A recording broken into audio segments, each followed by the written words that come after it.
Bonjour à toutes et à tous et bienvenue dans votre émission Horizon Vert, votre magazine dédié à l'environnement et aux initiatives durables. Alors, chers amis téléspectateurs, aujourd'hui, nous allons parler d'un animal marin aussi fascinant que fragile, la tortue marine. Présente dans les océans depuis des millions d'années, la tortue marine est l'une des espèces les plus anciennes de notre planète. Mais aujourd'hui, cet animal emblématique est confronté à de nombreuses menaces. La pollution des océans, la destruction de son habitat, la pêche accidentelle ou encore justement le braconnage. Alors, chers amis téléspectateurs, que savons-nous réellement de ces animaux? Pourquoi sont-ils aujourd'hui menacés et comment pouvons-nous contribuer à leur protection? Avant d'en parler avec notre expert ce matin, nous avons d'abord donné la parole à des citoyens. Alors, la Voix Pop de votre émission Horizon Vert, c'est tout de suite et maintenant.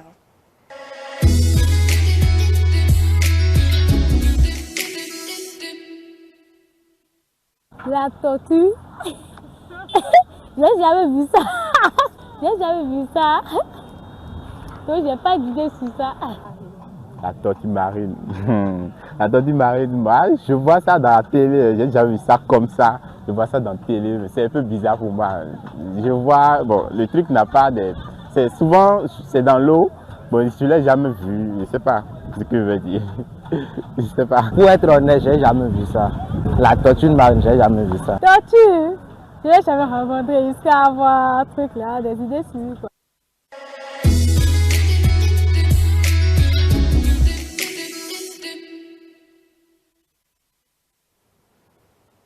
Voilà, chers amis téléspectateurs, vous venez de suivre à l'instant les propos recueillis à Cotonou justement par rapport à ce que les citoyens en savent sur la tortue marine. Et vous auriez certainement compris les réponses des unes et des autres. Justement, la réponse avec notre expert, c'est bien sûr dans la séquence Voix verte.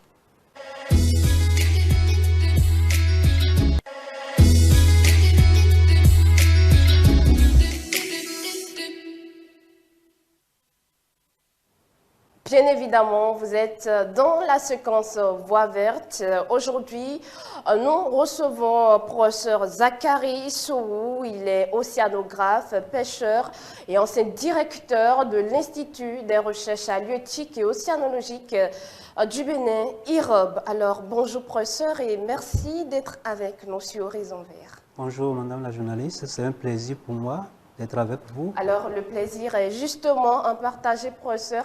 Déjà, vous avez regardé, vous avez écouté les avis des citoyens que nous avons interviewés. Quel regard, quelle analyse, quelle lecture, voilà, faites-vous par rapport à ces différentes réactions et différents avis recueillis?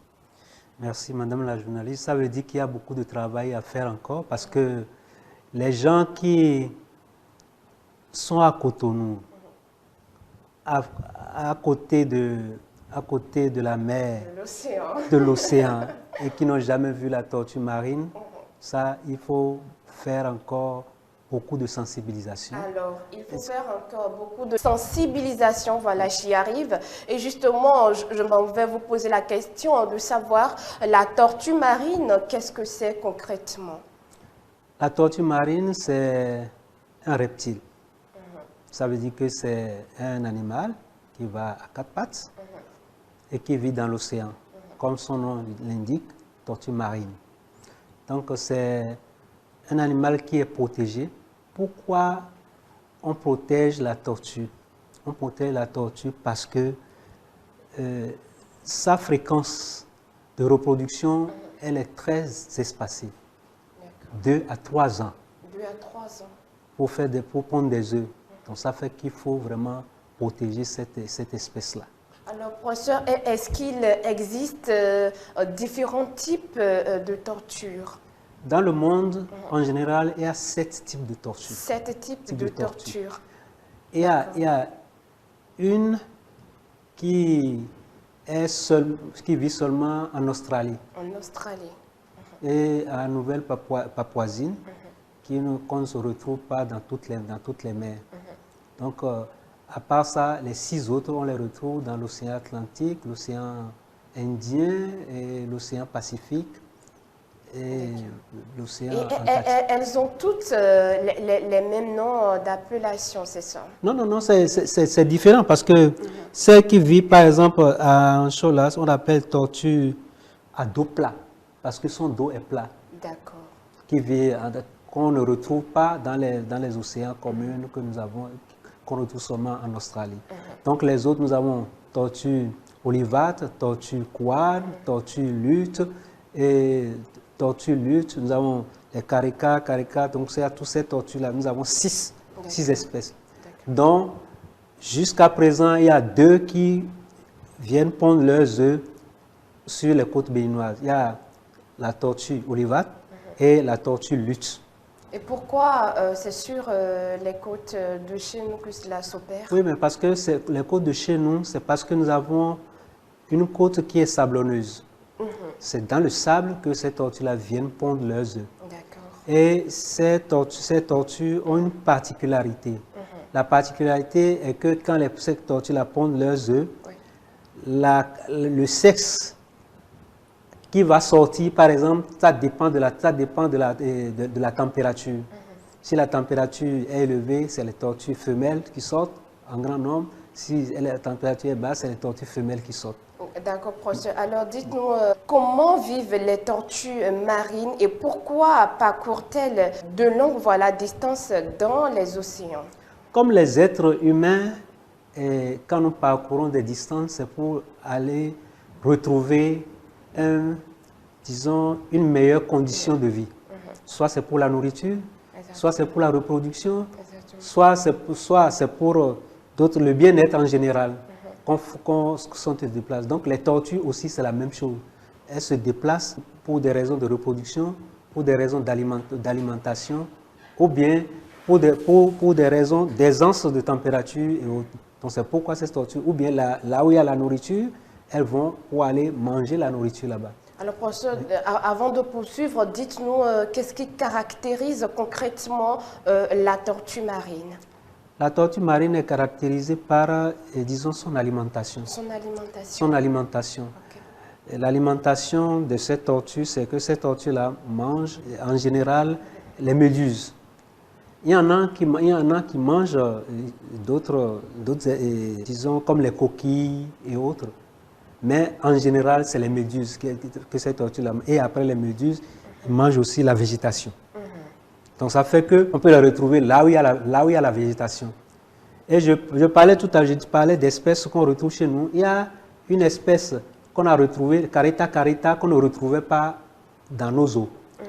Mais il y a l'année passée, il me semble que les pêcheurs ont pêché ça dans nos eaux. Ah, oui. Donc ça fait 3 déjà qu'on peut retrouver au Bénin. Oui. Alors, dites-nous, nous allons nous intéresser à présent à l'un des points forts de cette séquence. Dites-nous déjà, professeur, quel rôle jouent les tortues marines dans l'équilibre des écosystèmes marins? Dans l'équilibre des écosystèmes, il y a d'abord le rôle de diminuer la population des méduses, parce que quand il y a beaucoup de méduses, il y a la population de poissons qui diminue. Donc les pêcheurs n'auront pas à bien pêcher, ça va diminuer leur capture et du coup leur condition de vie devient désuète. Et non seulement ça, il y a les récifs coralliens. Sur les récifs, elles mangent les éponges, les zèbres qui protègent les récifs pour que les récifs ne se développent pas. Les tortues mangent ces zèbres-là, les éponges qui les recouvrent. Et non seulement ça, il y a d'autres coquillages que certaines espèces mangent et qui essaient de nettoyer. C'est un rôle de nettoyeur, au fait, pour la chaîne alimentaire. Donc, ça fait que ces tortues-là jouent un grand rôle dans l'écosystème. Parce que vous savez que nous avons la flore qui est presque au début de la chaîne alimentaire. S'il en manque, ça veut dire que toute la chaîne est hypothéquée. Et comme je parlais des méduses tantôt, s'il y a beaucoup de méduses, j'ai dit qu'il n'y avait pas beaucoup de poissons. C'est ça. Donc, dans l'écosystème, les tortues marines jouent un rôle primordial. Alors, les tortues marines jouent un rôle primordial. Et avec les réalités actuelles, est-ce que la tortue marine n'est pas quelque part confrontée à des défis, n'est pas menacée justement? Oui, la tortue marine est menacée compte tenu d'abord, il y a, disons, les édifices que nous réalisons à la plage. Quand on détruit leur habitat, ça veut dire que là où il y a les plages, si on détruit les plages, ça veut dire que les tortues ne vont plus venir pondre leurs œufs. Si nous avons une luminosité trop grande, les tortues ne viennent pas parce que les tortues viennent la nuit pour pouvoir pondre, c'est-à-dire pour se protéger d'abord et pour protéger leurs œufs contre les prédateurs. Parce que si c'est le jour, les oiseaux peuvent venir manger, il y a d'autres prédateurs qui peuvent venir manger. C'est pourquoi elles préfèrent venir pondre leurs œufs la nuit. Donc, si on enlève les plages, on fait des constructions, l'écotourisme, tout ça, l'écotourisme qui n'est pas contrôlé, tout ça là, ça gêne les tortues. Il y a les lumières que nous mettons, il est bien vrai qu'il y a des lumières spécifiques qu'on peut mettre pour que les tortues puissent venir pondre sur les plages ou bien les habitations qui sont proches de la plage pour que les tortues puissent venir. Si on ne choisit pas ces lampes, là, ça veut dire que les tortues vont fuir. Ça, c'est clair. D'accord, professeur. Ça fait partie, d'une part, des principales menaces qui pèsent sur les tortues marines. Alors, dites-nous, est-ce que, quelque part, les déchets plastiques et autres ne constituent pas une sorte de menace à ces espèces? Ah oui, les plastiques constituent une grande menace parce que quand on voit les plastiques, par exemple, surtout les plastiques qui ont une couleur blanche, quand l'eau rentre dedans, ça gonfle et puis ça a la forme de méduse. Là, les tortues peuvent manger. Exactement. Et il y a la prédation, disons par les pêcheurs, et il y a la capture accidentelle qui constitue des menaces pour les tortues marines. Je m'en vais vous poser la question de savoir quelles sont les actions mises en place pour protéger les tortues marines. Bon, pour protéger les tortues marines, il y a les ONG, parce que nous, en tant que chercheurs, nous n'avons pas un rôle pour pouvoir vraiment sensibiliser la population à grande échelle.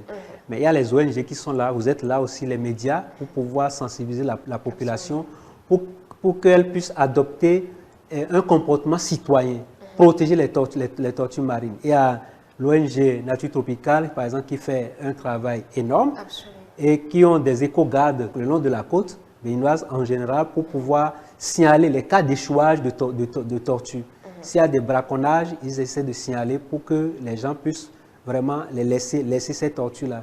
Il y a eu des cas où des gens ont été en prison parce qu'ils ont tué des tortues, oui, ils ont pêché et ils ont camouflé et ils ne veulent pas déclarer. Donc nous avons ces derniers temps, nous avons beaucoup d'échouages de tortues à cause des travaux qui se font, surtout le long de notre côte. Les sites balnéaires qu'on construit, tout ça là, ça joue un rôle pour pouvoir vraiment empêcher les tortues d'aller. Parce que si les gros engins sont en train de travailler, les tortues ne peuvent pas arriver. Et ça constitue un grand danger pour ces tortues-là. Alors, professeur, vous étiez en train de le dire, mais de manière beaucoup plus concrète. Que peuvent faire justement les populations pour contribuer à la protection des tortues marines? Les populations en général j'ai dit que les populations doivent adopter un comportement citoyen, c'est-à-dire protéger ces tortues-là. Quand on voit on ne doit pas ramasser leurs œufs. Ah oui. Parce que l'avantage qu'on a à protéger ces tortues, à ne pas ramasser les œufs, c'est que les tortues, elles viennent pondre là où elles sont nées. Ça veut dire que la tortue, si on a des œufs qui sont couvés ici, par exemple, que des tortues sortent, et qu'on fait des lâchers, ces tortues-là reviendront pondre là où elles sont nées. Là. Elles ont ce réflexe-là, naturel. Donc ça veut dire que si nous libérons 300 tortues, par exemple, ça veut dire que ces 300-là viendront pondre sur nos côtes. Ça veut dire que nous avons beaucoup de tortues dans ce cas. Et nous avons la population qui va s'agrandir. Donc il faut vraiment que nous protégeons, que les populations riveraines ne mangent pas, ne ramassent pas les œufs des tortues, et que les pêcheurs, dès que les tortues rentrent dans leur filet, qu'ils essaient de les libérer, même si les filets, ils peuvent découper leur filet, il est bien vrai, ils vont dire, bon, à cause de leur économie, ils ne peuvent pas, mais ils n'ont qu'à essayer de tout faire pour libérer les tortues. Ou bien, ils peuvent ramener à terre et on va les aider à libérer ces tortues-là.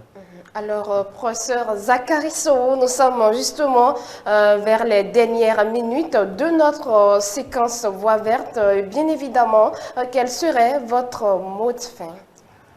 Mon mot de fin, c'est de lancer un appel à toute la population et la population riveraine surtout, et les pêcheurs de libérer les tortues, les riverains de ne pas ramasser les œufs des tortues, et à toute population, tout individu, de signaler les cas de braconnage, les cas où les gens vont ramasser les tortues, de signaler ces cas-là.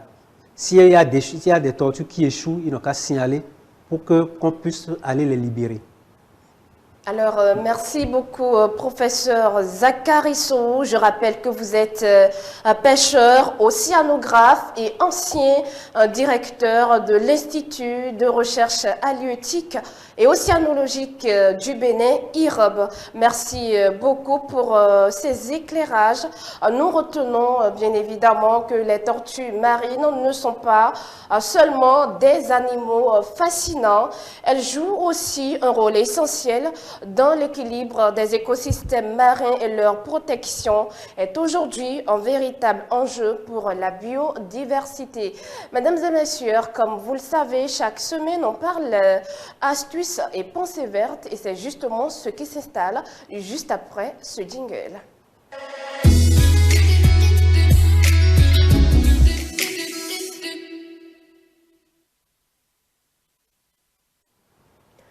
Voilà, vous êtes bien sûr dans la séquence astuces et pensées vertes. Et notre astuce de ce jour nous dit ceci: lorsque vous allez à la plage, évitez de laisser des déchets, notamment des sacs plastiques. Beaucoup de tortues marines les confondent avec des méduses, leur nourriture bien sûr, ce qui peut leur être fatal. Et voilà, la pensée verte de ce jour nous dit ceci, chers amis téléspectateurs: protéger les tortues marines, c'est protéger l'équilibre de nos océans et préserver un patrimoine naturel précieux pour les générations futures. Voilà, fidèles amis de Horizon Vert, ce sera tout pour votre émission de ce jour. Merci de nous avoir suivis. À travers ce numéro, nous avons découvert que la tortue marine est un animal exceptionnel, mais aussi une espèce aujourd'hui menacée.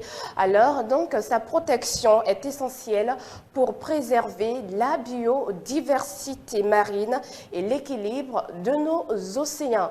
Continuez à nous suivre sur l'ensemble de nos plateformes digitales, notre site internet le www.etelebene.com, notre page Facebook ETélé en direct, notre chaîne YouTube ETélé Bénin, et aussi via notre application iOS et Android ETélé.